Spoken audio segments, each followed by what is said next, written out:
ચૈત્ર મહિનાનો સમય હતો અને કચ્છના નાના રણમાં વીર વચ્છરાજ દાદા બિરાજમાન છે. ત્યાં અનેક ભક્તો દર્શન કરવા જાય છે, પણ ગરમી એટલી વધારે હતી કે રસ્તા પર જતા ભક્તો તરસ અને થાકથી પરેશાન થઈ ગયા હતા. લાંબી સફરથી થાકેલા લોકો કોઈ છાંયો શોધતા હતા, કોઈ પાણી શોધતા હતા.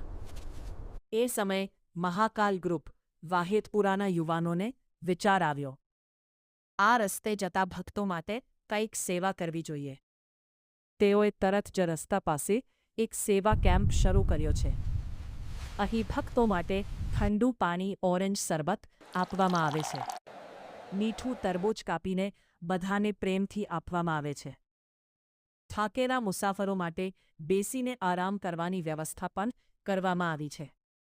કોઈને તબિયત ખરાબ હોય તો ત્યાં મેડિકલ સેવા પણ ઉપલબ્ધ છે અને રાત્રિ રોકાણ માટેની સુવિધા પણ છે.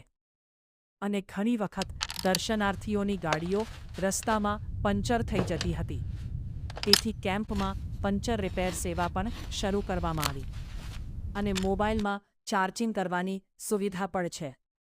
જો કોઈને ચાલીને જતા પગ દુખતા હોય તો તેમને મશીનથી મસાજ પણ કરી આપી દેવામાં આવે છે. થોડા જ સમયમાં ઘણા ભક્તો ત્યાં રોકાવા લાગ્યા.